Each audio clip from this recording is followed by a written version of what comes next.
Esse é o meu primeiro podcast. Eu quero usar esse espaço para apresentar um monte de gente bacana para todos vocês. Hoje eu estou recebendo o presidente da Juventude Socialista, que é o Jean, meu amigo, esse jovem que está participando da política. Jean, seja bem-vindo. Por que você se interessou pela política, Jean? Primeiramente, queria agradecer a honra de estar participando aqui do seu primeiro episódio do DagoCast, né? Agora eu vou te chamar de Dagocaster, né? Que podcaster é quem faz podcast. E, enfim, muito feliz mesmo. Eu acho que a gente, enquanto jovem, a gente quer ser escutado, né? Isso que a gente quer, que a gente não seja mais silenciado, que as pessoas respeitem as nossas opiniões e ouçam o que a gente tem para falar.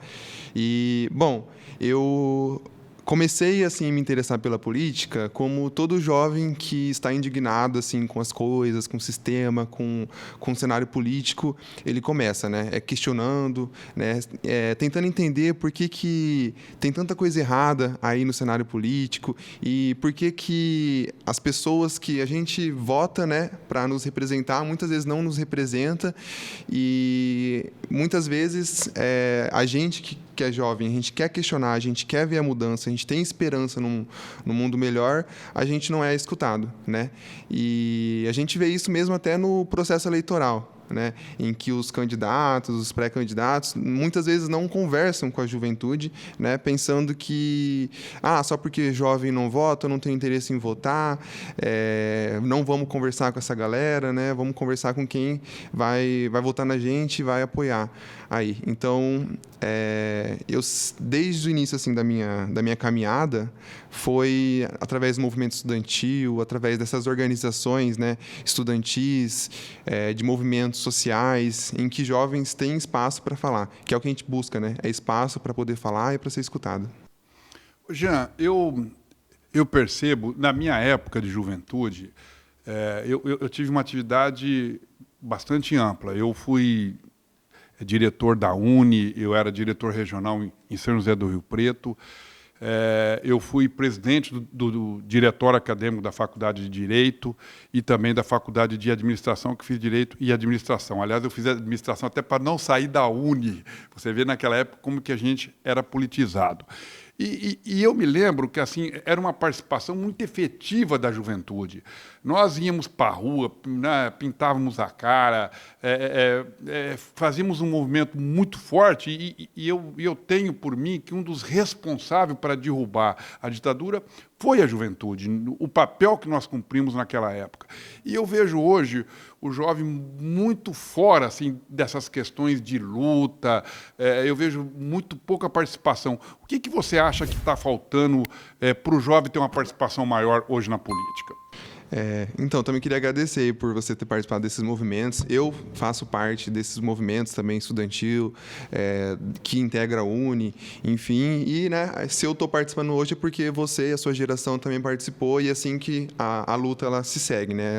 A luta é um fio, né? E a gente é sempre a continuidade para as próximas gerações, seus netinhos aí. Espero que entrem também e é sempre esse caminho da militância política. E assim, hoje a juventude, ela não é que ela não esteja interessada por política. A juventude ela se liga muito nas questões sociais. Hoje a nossa juventude ela fala muito de questões como saúde mental, da luta contra as opressões, como, por exemplo, racismo, LGBTfobia, machismo, capacitismo, enfim, todas essas lutas que antigamente não eram discutidas. Só que antes a gente tinha uma juventude que era mais engajada na política, talvez pelo cenário ditatorial, né, que vocês viviam e vocês não tinham tantas garantias, né, que a nossa juventude tem hoje, né, as garantias democráticas, dos direitos fundamentais, direitos humanos. Então, antigamente, a juventude ela se interessava muito mais pela política institucional, né, de cobrar dos políticos, de participar de campanha, de se posicionar. Hoje, o jovem ele se interessa muito pelas questões sociais, mas ele não quer falar da política no geral, sabe? Porque ele está desanimado com esse modelo um pouco que não está aberto para a juventude discutir. Quando o jovem ele quer se posicionar, muitas vezes ele é silenciado, né? A gente não tem muita abertura que nem você está dando aqui, né? Para eu falar, para eu fazer os meus posicionamentos. A gente não tem tanta abertura assim em vários partidos, né? A gente não tem abertura assim em vários movimentos sindicais, em movimentos enfim, em vários espaços de públicos e privados, a gente nem sempre tem esse espaço para poder falar. Mas você também não acha assim, que está faltando assim, um pouco de iniciativa por parte do jovem, ou do jovem ficar esperando esses convites? Porque na nossa época era uma coisa que nós mesmos íamos atrás. E você falou uma coisa interessante, a gente conseguiu, nós tínhamos um inimigo comum que era a ditadura. Sim. Então nós tínhamos um objetivo que era voltar à democracia. Aí nós conquistamos a democracia. Foi uma luta terrível, quantos jovens que não morreram, que desapareceram, né? E a gente restabeleceu a democracia. E aí depois parece que nós não conseguimos sobreviver com essa democracia. Nós não estamos sabendo como que utilizar essa democracia. E aí eu percebi que, eu não sei se foi por decepção política, eu acho que no processo democrático teve muita decepção também da própria classe política, decepção dos presidentes da República, do próprio Congresso Nacional.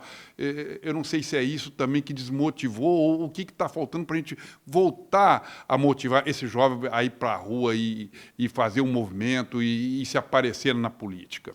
Então, a democracia ela tem que ser construída todo dia, né? E a gente tem pessoas que são, sim, empenhadas em fazer um trabalho social, em fazer uma política, né, mais social, para combater desigualdades.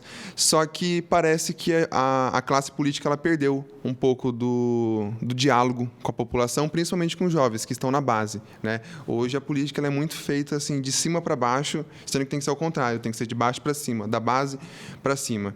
E você falou também que os jovens que sempre estiveram à frente das grandes transformações é como o Brizola falava, né? Ele falava assim, tome para os jovens tomar a frente, né? Tomar as decisões de ser protagonistas da história, porque muitos dos que tentaram não conseguiram, né, porque não tinha ambiente, não tinha como fazer aquilo, e muitos, né, a maioria, não quer fazer. Então, assim, quando eu falo que o jovem tem que participar, não é porque ele precisa para ele mesmo, é pelas próximas gerações, é para ele no presente, é para a gente ter os direitos mínimos conquistados. E aí? Jean, e dentro desse cenário, como que a gente faria com que o jovem pudesse ter uma participação mais efetiva, não só na política, mas também dentro dos partidos políticos?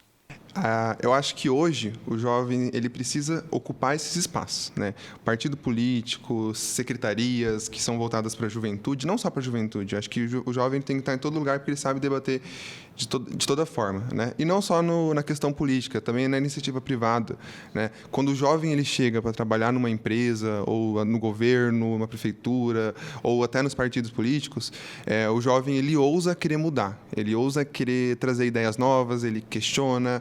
E ele precisa ser, né? Mas ele também não encontra ali uma resistência em função de experiência? Então, só que a experiência, realmente, a questão da experiência, ela é muito levada em conta quando a gente está com medo de mudar.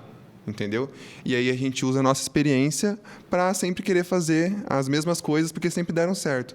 O jovem, ele não é que ele não tem experiência, o jovem, ele quer fazer diferente. Entendeu? E nem sempre a experiência levada à risca ela é boa. Às vezes a experiência ela congela a gente de querer ousar fazer um novo. E o jovem ele tem essa vontade de fazer diferente. Então, e eu percebo também, viu, Jean, que as empresas querem fazer essa renovação. Eu acho que até a forma de comunicar, essa questão exigida lá no passado, tem que ter experiência. Hoje não, parece-me que as empresas não querem essa experiência. Ele quer inovar e quer pessoas que pensam diferente e que pensam para poder até atingir essa juventude. Eu mesmo tenho muita dificuldade para poder entender tudo isso, mas a gente percebe que essas empresas mais modernas estão investindo muito mais em jovens, não que tenham experiência, mas que tenham vontade de mudar o mundo, que tenha como é que fala? Como é que é o termo que eu usaria? Inovação, fazer novas propostas, fazer diferente, né? E aí que eu acho que é o grande gancho que essas empresas maiores estão pegando. Tanto é que você vê como é que está sobressaindo, né? Jovens agora estão ficando milionários em função da internet, montando as suas próprias empresas. Sim. Então eu percebo que esse conceito de experiência também vem mudando muito. O jovem, o que ele precisa é de capacitação, né? E isso é função do Estado, isso é função dos governos, né? E até das empresas, né? Se a empresa ela quer que a sua equipe melhore, os jovens melhorem, eles têm que dar uma capacitação, educação, né? Tecnológica, informática, para que ele consiga ali mexer com os instrumentos, com as ferramentas que ele vai trabalhar. E quando a gente fala também de capacitação, a gente tem que pensar e fazer uma crítica também à educação, né? Hoje no Brasil, por exemplo, aqui no Mato Grosso do Sul, a gente só tem 40% das escolas em tempo integral. E isso evoluiu bastante, aumentou, mas a gente tem que pensar além, sabe? A gente tem que aumentar mais. Você falou uma coisa muito importante, Jé. Se nós não investirmos em educação, como é que nós podemos exigir isso dos nossos jovens, né? A educação de tempo integral, que é uma bandeira desde a época de Darcy, de Brizola, e poucos municípios implantaram, né? Ainda está muito longe. Você vê os países de primeiro mundo, por que desenvolveram? Porque investir em educação. Sim. E nós estamos até com um problema hoje. Hoje tem gente defendendo o fim da escola pública. Então, como é que nós podemos dar oportunidade daquele jovem que veio lá por Hoje a nossa política defende o tal do homeschooling, que, assim, eu não sei se as pessoas sabem, mas educação dentro de casa já existe isso desde sempre, né? É só você criar o seu filho dentro de casa, botar ele para lavar a louça, ensinar religião que você tem, pronto. Mais lugar de aprender, né? Ciência, pesquisa, as áreas das ciências é dentro da escola. E na escola também não é só para aprender. A escola é local de denúncia, né? Quando a criança ela sofre violência dentro de casa. A escola também é lugar de socialização. A escola é lugar da criança aprender a conviver com a diversidade, né? Porque se a criança não aprende a conviver com a diversidade, uma hora ela vai, querendo ou não, sair para o mundo. E aí ela vai se deparar com a diversidade e não vai saber lidar com isso.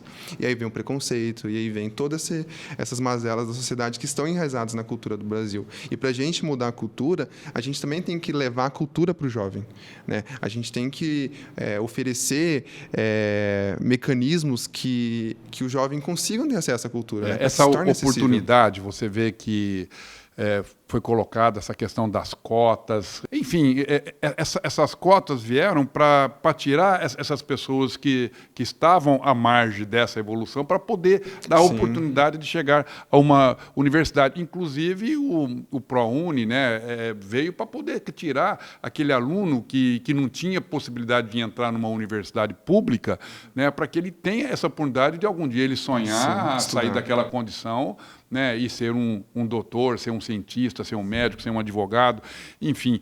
Mas eu também percebo, nesses últimos anos, o desprezo que foi feito pela escola pública, pela ciência, pela tecnologia, pela educação como um todo. Isso, eu acho que enfraquece muito o país e desestimula, né, esses jovens. Então, nenhum país do mundo se desenvolveu sem investimento em educação. Até mesmo a gente pega o exemplo da Alemanha, né, que, sei lá, perdeu 2 guerras mundiais e teve toda a sua cultura assim dizimada pela questão do nazismo, mas ela se reconstruiu hoje uma potência, inclusive referência em várias questões de direitos humanos, né, em política social. Por quê? Porque investiu maciçamente na educação, né? E o papel do Estado na vida do jovem é no investimento na educação, na cultura e também na questão do mercado de trabalho, né? A gente estava falando sobre experiência. Se o jovem não tiver experiência, ele não consegue ingressar no mercado de trabalho, né? Só que as empresas também não querem contratar se não tiver experiência. Então, muitas vezes a gente tem que oferecer programas que vá servir, né, vai trazer essa experiência para a vida do jovem, para que ele também não chegue despreparado para o mercado de trabalho. Hoje a juventude, hoje a média de desemprego no Brasil está ali entre os 10%, né, 10%, caiu um pouco. Mas entre os jovens já é em torno de 30%. Então, para a média do Brasil, é 20% a menos, né? Então, assim, a gente tem que pensar que tudo, sempre quando tem uma crise, é sempre os jovens que, por serem economicamente mais menos ativos, é sempre o jovem que vai sofrer mais, né, na ponta. Como o Darcy falava, só a educação transforma. Então nós temos que apostar nessa transformação, como já dizia o Darcy Ribeiro. Sim, e ele também falava que se a gente não investir hoje nas escolas, daqui 20 anos, e isso ele falou já faz quase 30 anos, e ele estava certo. Se a gente não investe na escola hoje, depois a gente vai ter que investir em presídio, para que a gente tem que encher as escolas para poder esvaziar os presídios no futuro. E é isso que aconteceu. A gente não investiu na educação no passado e hoje, infelizmente, o Brasil tem a terceira maior população carcerária do mundo. E a maioria são de jovens negros periféricos.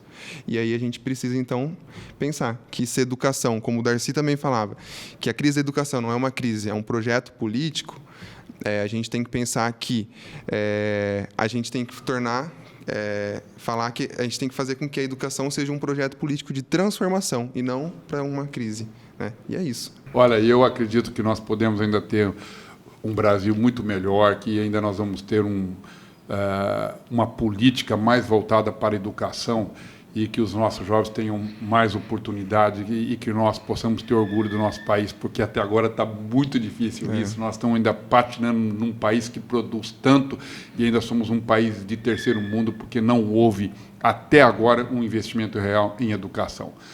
E aquilo que nós falamos, se nós não tivermos educação, nós vamos ficar aí na situação que nós estamos. Você deu o exemplo da Alemanha, podia dar o do Japão, que foi destruído e através da educação e que voltou a ser uma grande potência.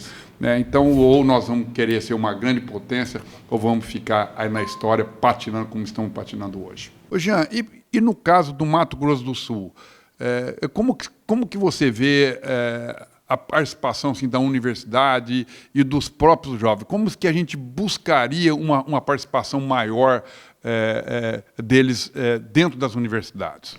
Então, eu acho que nem a gente estava conversando. O jovem ele precisa basicamente do quê? E que a gente tem que pedir e questionar, né? A gente precisa de educação, cultura e segurança, né? A cultura, eu acho que ela tem que chegar a todos os tipos de jovem, né? A diversidade da juventude, né? Desde o jovem negro, o jovem indígena, que tem no Mato Grosso do Sul, que é uma população bem grande, a população LGBT, enfim, toda essa diversidade, né? Alcançando a cultura, a gente também tem que pensar em educação. E aí, quando a gente fala de educação, a gente tem que sempre falar dos nossos patrimônios, né? Que é a Universidade Estadual do Mato Grosso do Sul, por exemplo.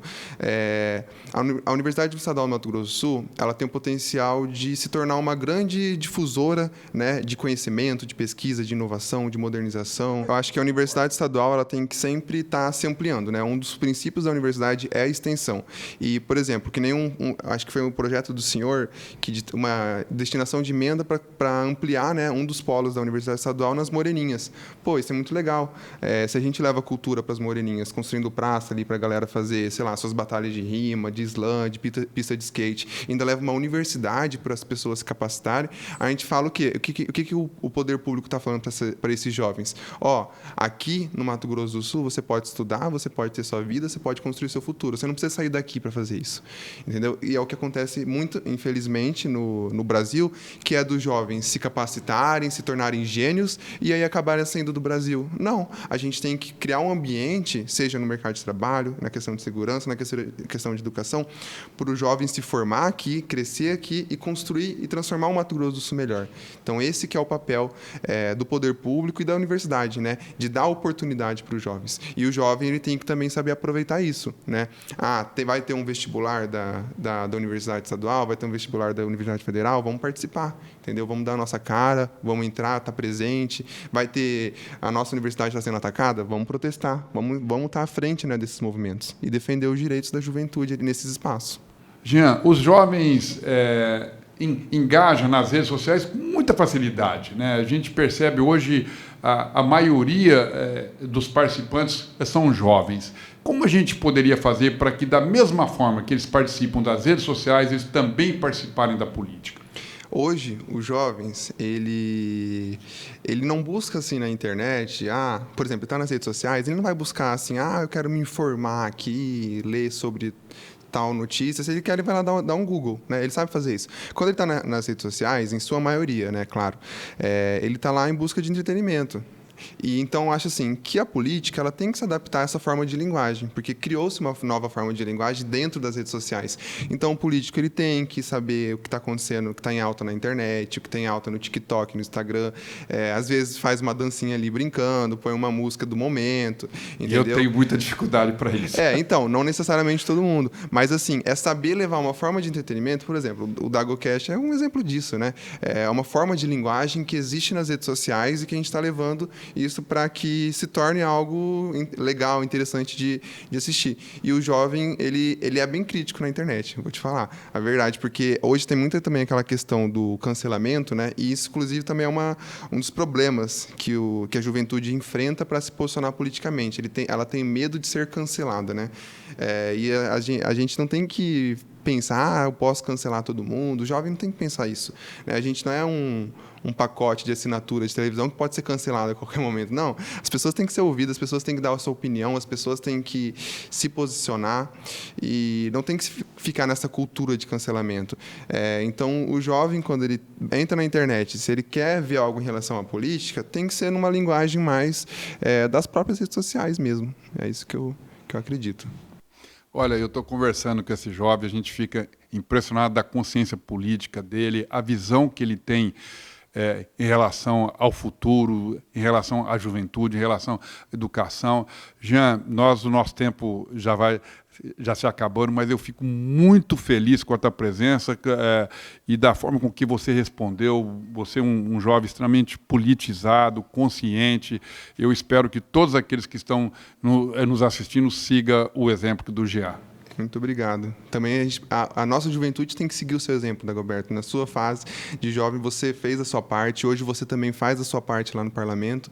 E a gente sabe disso não só com palavras, mas com práticas, né? E eu falo isso mencionando a questão do teste do pezinho, né, que é da fase do bebê, até o polo ali da Universidade Estadual nas Moreninhas, né? Isso foi algo que representa muito pra gente. E queria agradecer bastante pela honra de estar no seu primeiro episódio aqui do DagoCast. Se vocês quiserem conhecer mais do Jean, aí como que te encontra nas redes sociais, Jean?